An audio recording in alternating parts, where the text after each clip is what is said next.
क्या कार्यक्रम है आज, और एक जो संस्कृति है बंगाल की, क्या उसे लेकर आज कुछ बहुत अहम अमित शाह बोलेंगे। शांति निकेतन में क्या कार्यक्रम उनका?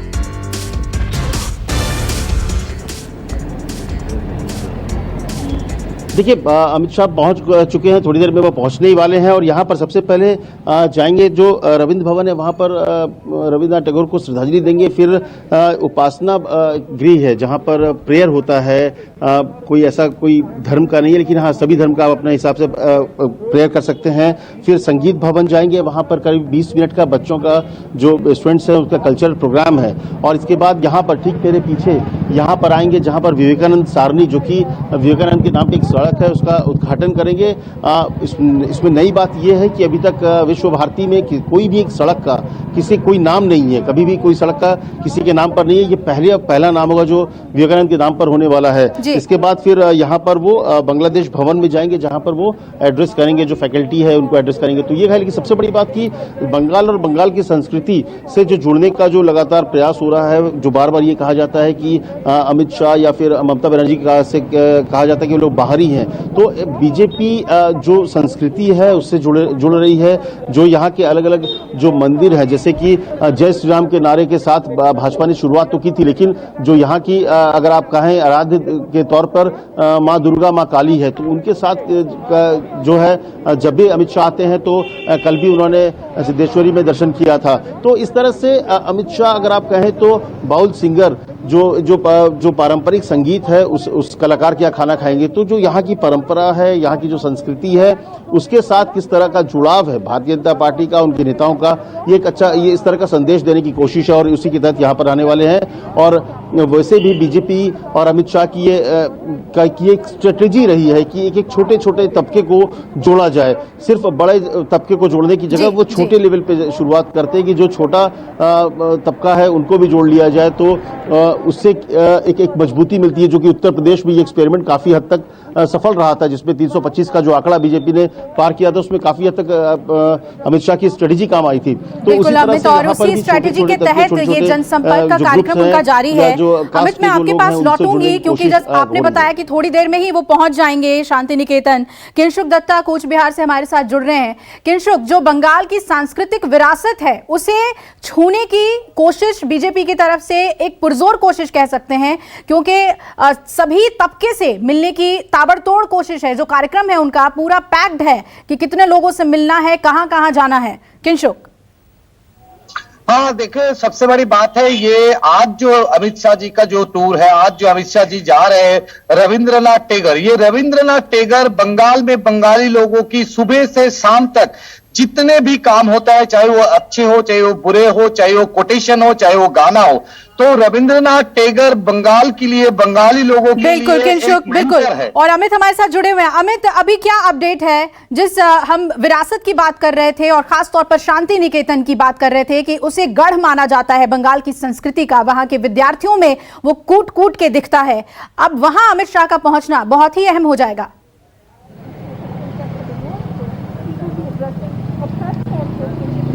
जी देखिए, निश्चित तौर पर अगर आप बंगाल और बंगाल की संस्कृति की बात करें तो अपने आप शांति निकेतन का नाम आपके जहन में आ जाता है और रविंद्रनाथ टैगोर की बात आपके जहन में आ जाती है।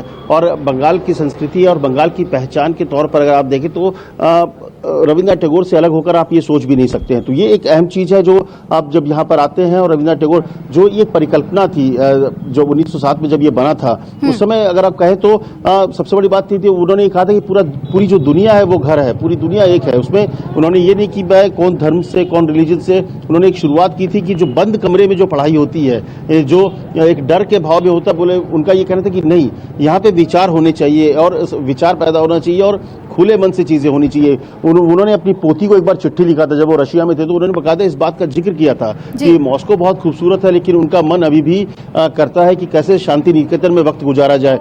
तो एक शांति निकेतन में जिस तरह से उन्होंने जो कविताएं उनकी है, जिस तरह से उनकी कविताओं के साथ सिर्फ बंगाल से नहीं पूरे भारत के साथ जुड़ा हुआ चीजें हैं, तो एक बंगाल संस्कृति से जुड़ाव का एक बहुत बड़ा, अगर आप कहें, अहम कड़ी के तौर पर आप इन्हें देख सकते हैं, रविन्द्रनाथ टैगोर को। और रविन्द्रनाथ टैगोर की धरती पर अगर आप आते हैं, शांति निकेतन में आकर उन्हें आप श्रद्धांजलि देंगे, उनके शांति निकेतन विश्व भारती विश्वविद्यालय में जाएंगे। ये 100वां साल हो रहा है। 1921 में विश्व भारती विश्वविद्यालय बना था और इसके बाद ये 100वां साल होने जा रहा है।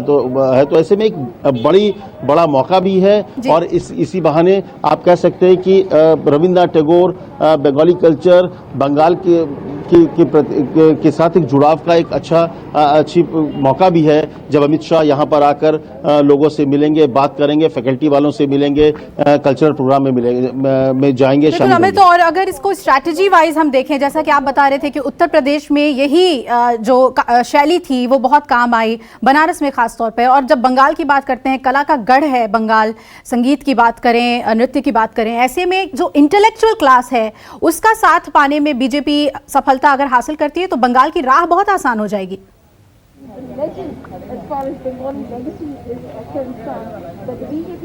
जी हाँ, देखिए बहुत ही आसान होगी। मैं आपको बताऊं कि 2019 के लोकसभा चुनाव के दौरान यहाँ आया था। उस समय रामनवमी के वक्त था, लेकिन अगर आपको बात करें तो उस रामनवमी की शोभा यात्रा निकली हुई थी। इस तरह की चीजें पहले दिखती नहीं थी।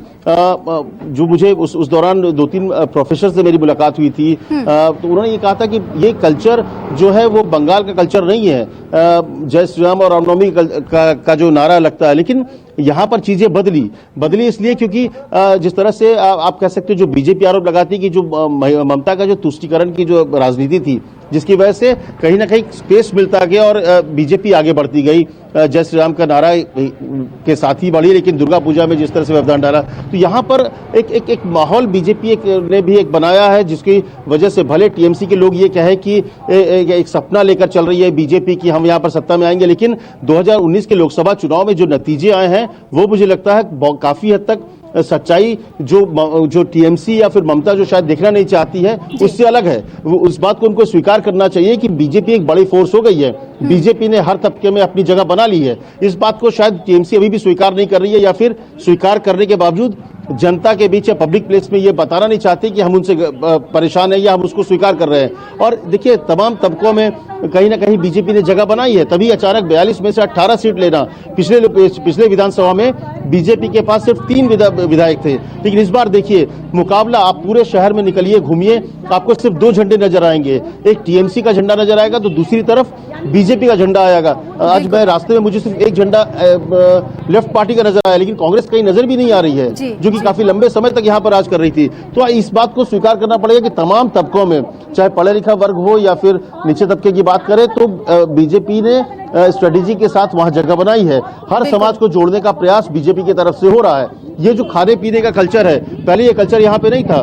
पिछले बार अमित शाह आए, उन्होंने दलित के घर पर खाना खाया, इस बार उन्होंने किसानी घर पे खाना खाया, आज बाउल कलाकार जो है उनके घर पे खाना खाएंगे। तो इस तरह की परंपरा बंगाल में नहीं था, लेकिन अब उसके साथ एक बहुत बड़ा संदेश जाता है। जब किसी दलित के घर पर आप खाना खाते हैं, आप किसी पारंपरिक सिंगर के घर पर खाना खाते हैं, आप किसी किसानी घर पर खाना खाते हैं, तो इससे एक बहुत बड़ा संदेश जाता है। और शायद यही वजह है कि इस चीज को आगे बढ़ा रहे हैं। तो एक बदली हुई स्ट्रेटेजी के साथ अमित शाह ये काम कर रहे हैं और इसीलिए धीरे धीरे बीजेपी का दावा है कि उनका जनाधार यहाँ पर बढ़ रहा है। बिल्कुल अमित, और हम लगातार तस्वीरें भी दिखा रहे हैं शांति निकेतन से, जो दौरे की तस्वीर है उनकी, जहां जहां वो जा रहे हैं, पूरे जिसे हम कह सकते हैं जो विजिट है उनका शांति निकेतन का, वो बेहद अहम है। अमित मेरे सहयोगी बता रहे थे कि वहाँ की कला, वहाँ की संस्कृति और वहाँ के जो इंटेलेक्चुअल क्लास के लोग हैं उनसे जुड़ने की जो स्ट्रैटेजी है वो अब बढ़ती हुई दिख रही है और बीजेपी को ये लग रहा है कि एक स्पेस है। नमस्कार, मैं हूं मानक गुप्ता।